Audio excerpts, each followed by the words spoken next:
BJP ಪಕ್ಷದ ತಾಲೂಕು ಮಟ್ಟದ ನೂತನ ಪದಾಧಿಕಾರಿಗಳ ಆಯ್ಕೆ ಕುರಿತು ಕೋಲಾರ ಜಿಲ್ಲೆಯ ಶ್ರೀನಿವಾಸಪುರ ಪಟ್ಟಣದ ಪ್ರವಾಸಿ ಮಂದಿರದಲ್ಲಿ ಸುದ್ದಿಗೋಷ್ಠಿ ನಡೆಸಿ ತಾಲೂಕು ಅಧ್ಯಕ್ಷರಾದ ರೋಣೂರು ಚಂದ್ರಶೇಖರ್ ಮಾತನಾಡಿ, ತಾಲೂಕು ಅಧ್ಯಕ್ಷರಾಗಿ ನನಗೆ ಜವಾಬ್ದಾರಿ ವಹಿಸಿದ ಬಿಜೆಪಿ ರಾಜ್ಯಾಧ್ಯಕ್ಷರಾದ ವಿಜಯೇಂದ್ರ ಹಾಗೂ ಕೋಲಾರ ಜಿಲ್ಲಾಧ್ಯಕ್ಷರಾದ ವೇಣುಗೋಪಾಲ್ ಹಾಗೂ ಸಂಸದ ಎಸ್ ಮುನಿಸ್ವಾಮಿ ಅವರಿಗೆ ಧನ್ಯವಾದಗಳನ್ನು ತಿಳಿಸಿ, ಪ್ರಧಾನಮಂತ್ರಿ ನರೇಂದ್ರ ಮೋದಿ ಅವರ ನೇತೃತ್ವದಲ್ಲಿನ ಕೇಂದ್ರ ಸರ್ಕಾರ ಯೋಜನೆಗಳ ಬಗ್ಗೆ ಪ್ರತಿ ಹಳ್ಳಿಗಳಲ್ಲಿ ಸಮಾಜದ ಕಟ್ಟಕಡೆಯ ವ್ಯಕ್ತಿಗೂ ಸಹ ಮಾಹಿತಿ ನೀಡಿದ್ದೇವೆ.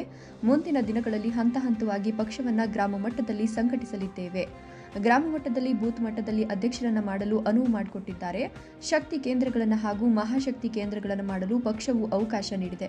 ಇವೆಲ್ಲದರ ಮೂಲಕ ಪಕ್ಷ ಸಂಘಟನೆ ಮಾಡಿ ಪಕ್ಷದ ಚಿಂತನೆಗಳನ್ನು ಮತದಾರರ ಬಳಿ ತಿಳಿಸಿ ಪಕ್ಷವನ್ನು ಸಂಘಟನೆ ಮಾಡಲಾಗುವುದು. ಪಕ್ಷದಲ್ಲಿ ಯಾವುದೇ ಪಕ್ಷ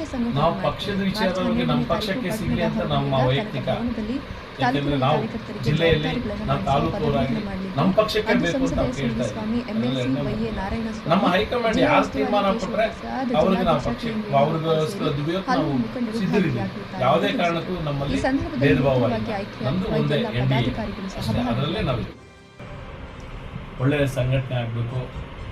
ಒಳ್ಳೆಯ ಒಂದು ಮಾರ್ಗದರ್ಶನ ಶ್ರೀನಿವಾಸಪುರದಲ್ಲಿ ಬಿಜೆಪಿ ಬೆಳಿಬೇಕು, ಮೋದಿಯವರ ಮಾರ್ಗದರ್ಶನ ಚೆನ್ನಾಗಿ ಆಗಬೇಕು ಅನ್ನೋ ಒಂದು ಹಠದಿಂದ ನಮ್ಮ ಎಲ್ಲ ಹಿರಿಯರು ಅವರ ಒಂದು ಯಾವ ರೀತಿಯಾಗಿ ಇಲ್ಲಿ ಕಾರ್ಯನಿರ್ವಹಿಸ್ತಾ ಇದನ್ನು ಗಮನಿಸ್ಕೊಂಡು ಎಲ್ಲರೂ ಸೇರಿ ನನಗೊಂದು ಪದವಿಯನ್ನು ನೀಡಿದ್ದಾರೆ.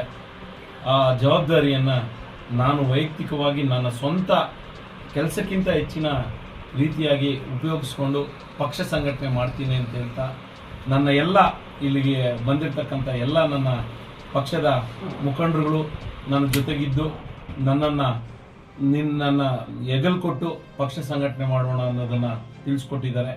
ಮೊದಲಿಗೆ ನಮ್ಮ ಜಿಲ್ಲೆಯ ಅಧ್ಯಕ್ಷರಾದಂಥ ನಮ್ಮ ಡಾಕ್ಟರ್ ವೇಣುಗೋಪಾಲ್ ಅವರು ನಮಗೆ ಸಹಕಾರ ಕೊಡ್ತಾ ಇದ್ದಾರೆ. ಅದೇ ರೀತಿಯಾಗಿ ರಾಜ್ಯದ ನಮ್ಮ ನೆಚ್ಚಿನ ವಿಜಯಣ್ಣವರು ನಮಗೆ ಒಳ್ಳೆಯ ಒಂದು ಸಹಕಾರ ಕೊಟ್ಟು ಶ್ರೀನಿವಾಸಪುರದಲ್ಲಿ ಬಿಜೆಪಿಯನ್ನು ತಳಮಟ್ಟದಿಂದ ಕಟ್ಟುವಂಥ ಜವಾಬ್ದಾರಿಯನ್ನು ಕೊಟ್ಟಿದ್ದಾರೆ. ಆ ಒಂದು ಜವಾಬ್ದಾರಿಯೊಂದಿಗೆ ಪಕ್ಷವನ್ನು ಸಂಘಟನೆ ಮಾಡ್ತೀನಿ. ಈ ಸಂಘಟನೆ ಮಾಡೋದಕ್ಕೆ ನನಗಿಬ್ಬರು ಪ್ರಧಾನ ಕಾರ್ಯದರ್ಶಿಗಳನ್ನು ನೀಡಿದ್ದಾರೆ, ರಾಜು ಮತ್ತು ನಾಗಭೂಷಣ್ ಅಂತ. ಅದೇ ರೀತಿಯಾಗಿ ನನ್ನ ಜವಾಬ್ದಾರಿಯಾಗಿ 6 ಜನ ಕಾರ್ಯದರ್ಶಿಗಳನ್ನು 6 ಜನ ಉಪಾಧ್ಯಕ್ಷಗಳನ್ನು ನೇಮಿಸ್ಕೊಂಡಿದ್ದೀವಿ. ಅದೇ ರೀತಿಯಾಗಿ SC ಮೋರ್ಚಾ, ST ಮೋರ್ಚಾ ಮತ್ತು ಮಹಿಳಾ ಮೋರ್ಚಾ, ಅಲ್ಪಸಂಖ್ಯಾತರ ಮೋರ್ಚಾ, ಯುವ ಮೋರ್ಚಾ, ರೈತ ಮೋರ್ಚಾ ಈ ಎಲ್ಲವುಗಳನ್ನು ಜವಾಬ್ದಾರಿಯನ್ನು ನಮಗೆ ನೀಡಿದ್ದಾರೆ. ಎಲ್ಲ ಅಧ್ಯಕ್ಷರುಗಳನ್ನು ಮಾಡ್ಕೊಂಡಿದ್ದೀವಿ. ಎಲ್ಲ ಕಾರ್ಯಕ್ರಮಗಳು ಅವ್ರ ಮುಖಾಂತರನೇ ಪ್ರತಿಯೊಬ್ಬರಿಗೂ ಪಕ್ಷದ ಜವಾಬ್ದಾರಿ ಕೊಟ್ಟು ಎಲ್ಲರೂ, ನಾನೊಬ್ಬನೇ ಅಲ್ಲ ಪಕ್ಷದ ಮಂಡಲದ ಅಧ್ಯಕ್ಷನು, ಇವರೆಲ್ಲರೂ ಮಂಡಲ ಅಧ್ಯಕ್ಷರಾಗಿ ಕಾರ್ಯನಿರ್ವಹಿಸಬೇಕು ಅಂತೇಳಿ ಅವರಲ್ಲಿ ವಿನಂತಿಸ್ಕೊಳ್ತಾ ಇದ್ದೀವಿ. ಈ ಜವಾಬ್ದಾರಿಗಳನ್ನು ಕೊಟ್ಟಿರ್ತಕ್ಕಂಥ ಜಿಲ್ಲೆಯ ಮುಖಂಡರು, ನಮ್ಮ ಶ್ರೀನಿವಾಸಪುರದಲ್ಲಿ ತಾಲೂಕಿನ ಮುಖಂಡರುಗಳು ಎಷ್ಟೋ ಜನ ನಮಗೆ ಸಹಕಾರ ನೀಡ್ತಾ ಇದ್ದಾರೆ. ಅವರು ಇನ್ನೂ ಕೆಲವರು ಬರದೇ ಇರೋರನ್ನು ಕೂಡ ಹಳಬರನ್ನು ಕೂಡ ನಾವು ಪಕ್ಷಕ್ಕೆ ಸೇರ್ಪಡೆ ಮಾಡ್ಕೊತೀವಿ. ಮತ್ತೆ ಹೆಚ್ಚಿನ ಹೊಸ ಕಾರ್ಯಕರ್ತರನ್ನ ಸಂಘಟನೆ ಮಾಡಿ ಮೋದಿಯವರ ಒಂದು ಸೈನ್ಯವನ್ನ, ಮೋದಿಯ ಕುಟುಂಬವನ್ನ ಶ್ರೀನಿವಾಸಪುರದಲ್ಲಿ ಮಾಡ್ತೀವಿ. ಶ್ರೀನಿವಾಸಪುರದಲ್ಲಿ ಪ್ರತಿಯೊಬ್ಬರು ಇದು ಒಂದು ಬಿಜೆಪಿ ಜೆಂಡಾವನ್ನ ಆರಿಸೋ ರೀತಿಯಲ್ಲಿ ಮಾಡ್ತೀವಿ. ಎಂಪಿಗೆ ಹೆಚ್ಚಿನ ಒತ್ತನ್ನು ಕೊಟ್ಟು MP ಚುನಾವಣೆಯಲ್ಲಿ ನಮ್ಮ NDA ಅಭ್ಯರ್ಥಿಗಳಿಗೆ ಯಾರೇ ಆಗಿರ್ಬೋದು, ಬಿಜೆಪಿ ಆಗಿರ್ಬೋದು, ಇನ್ನು JDS ಆಗಿರ್ಬೋದು, ನಮ್ಗೆ ಯಾವ ಪಕ್ಷದ ಇವ್ರನ್ನ ಕೊಟ್ಟರು ನಾವು ನಿಭಾಯಿಸ್ಕೊಂಡು ಹೋಗ್ತೀವಿ.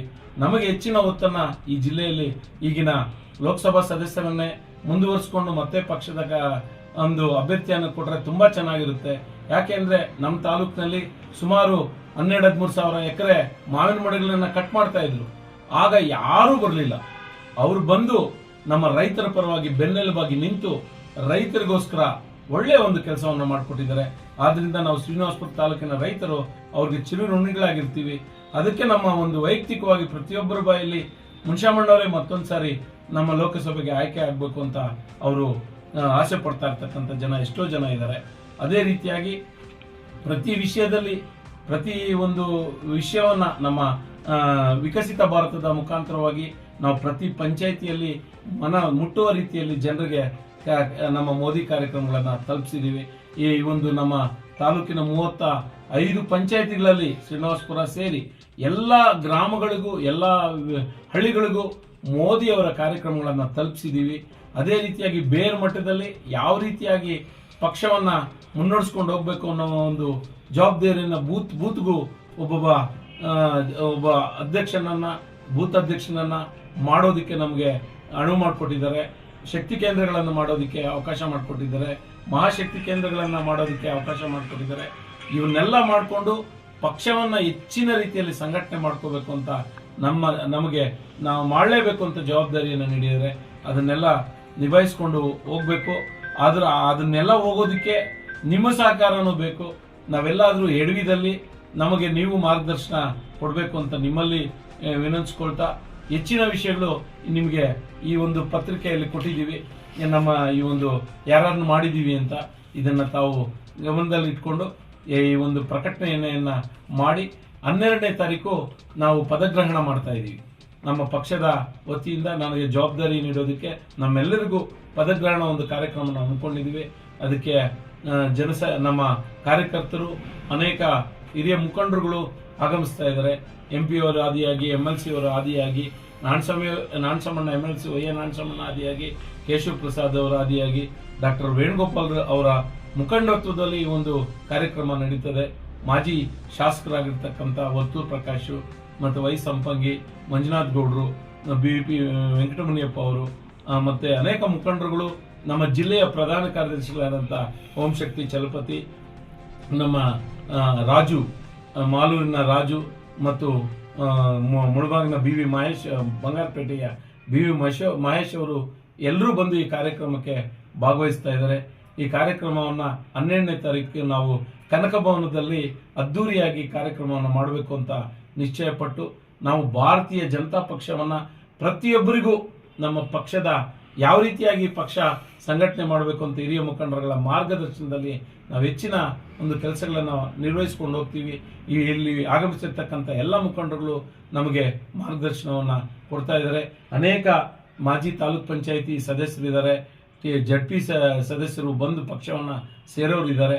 ಅದನ್ನೆಲ್ಲ ಮುಂದೆ ನಾವು ಹಂತವಾಗಿ ಗ್ರಾಮ ಮಟ್ಟದಲ್ಲಿ ಪಕ್ಷವನ್ನು ಸಂಘಟಿಸ್ತೀವಿ.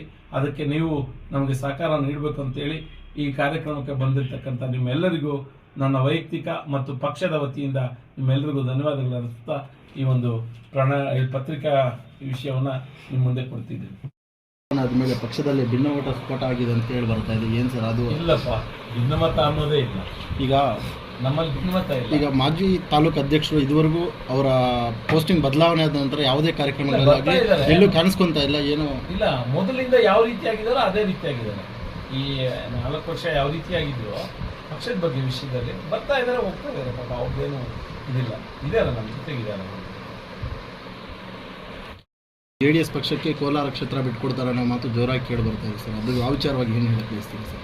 ನಾವು ಪಕ್ಷದ ವಿಚಾರವಾಗಿ ನಮ್ಮ ಪಕ್ಷಕ್ಕೆ ಸಿಗಲಿ ಅಂತ ನಮ್ಮ ವೈಯಕ್ತಿಕ, ಯಾಕೆಂದರೆ ನಾವು ಜಿಲ್ಲೆಯಲ್ಲಿ ನಾವು ತಾಲೂಕವರಾಗಿ ನಮ್ಮ ಪಕ್ಷಕ್ಕೆ ಬೇಕು ಅಂತ ನಾವು ಕೇಳ್ತಾ ಇದ್ದೀವಿ. ಅದರಲ್ಲಿ ಎಣ್ಣೆ ಮಾತಿಲ್ಲ. ನಮ್ಮ ಹೈಕಮಾಂಡ್ ಯಾರು ತೀರ್ಮಾನ ಕೊಟ್ಟರೆ ಅವ್ರಿಗೆ ನಾವು ಅವ್ರಿಗೋಸ್ಕರ ದುಡಿಯೋಕೆ ನಾವು ಸಿದ್ಧರಿದ್ದೀವಿ. ಯಾವುದೇ ಕಾರಣಕ್ಕೂ ನಮ್ಮಲ್ಲಿ ಭೇದ ಭಾವ ಇಲ್ಲ. ನಮ್ಮದು ಒಂದೇ NDA ಅಷ್ಟೇ, ಅದರಲ್ಲೇ ನಾವು ಇರ್ತೀವಿ. ಅಂದರೆ JDS ಪಕ್ಷಕ್ಕೆ ಬಿಟ್ಟುಕೊಡುವಂಥ ಮಾತು ಸಾರ್ವಜನಿಕ ವಲಯದಲ್ಲಿ ತುಂಬ ಚರ್ಚೆ ಆಗ್ತಾ ಇದೆ ಸರ್. ಅಂದರೆ JDS ಪಕ್ಷಕ್ಕೆ ಬಿಟ್ಟುಕೊಡುವಂಥ ಸಾಧ್ಯತೆಗಳಿದೆಯಾ ಸರ್? ಎಲ್ಲ ಕಡೆನೂ ಚರ್ಚೆ ನಡೀತಾನೆ ಇದೆಯಪ್ಪ, ಅದ್ರ ಹಾಗೆ ಏನು ಇದಿರಲಿಲ್ಲ, ಎಲ್ಲ ನಡೀತಾ ಇದೆ. ನಮ್ಮ ಹತ್ರ ಬಂದು JDS ಅವರೇ ಹೇಳ್ತಾ ಇದ್ದಾರೆ, ನೀವೇ ತಗೊಳ್ರಿ, ನಿಮಗೆ ಒಳ್ಳೆಯ ಅನುಕೂಲ ಆಗುತ್ತೆ ಅಂತ ಅವರೇ ಹೇಳ್ತಾ ಇದ್ದಾರೆ. ಅದನ್ನು ನಾವೇನು ಇಚ್ಛೆ ಇಲ್ಲ, ಹೈಕಮಾಂಡ್ ಇದೆ, ಅದನ್ನು ಅವ್ರು ಡಿಸೈಡ್ ಮಾಡಿ. ಒಂದು ವೇಳೆ BJP ಪಕ್ಷಕ್ಕೆ ಕೋಲಾರ ಲೋಕಸಭಾ ಕ್ಷೇತ್ರ ಬಿಟ್ಟುಕೊಟ್ಟರು ಸಹ ಹೊಸ ಅಭ್ಯರ್ಥಿಗೆ ಮನೆ ಹಾಕ್ತಾರೆ ಅನ್ನೋ ಮಾತು ಕೂಡ ಕೇಳಿ ಬರ್ತಾ ಇದೆ ಸರ್. ಅಂಥದ್ದೇನು ಹೈಕಮಾಂಡ್ ಏನು ಅದನ್ನು ತೀರ್ಮಾನ ಮಾಡ್ತಾರೋ ಅವ್ರು ತೀರ್ಮಾನ ಮಾಡಿ ಕೊಟ್ಟರೆ ನಾವು ಸಿದ್ಧ ಇರ್ತೀವಿ ಅವ್ರ ಪರವಾಗಿ ಕೆಲಸ ಮಾಡೋದು.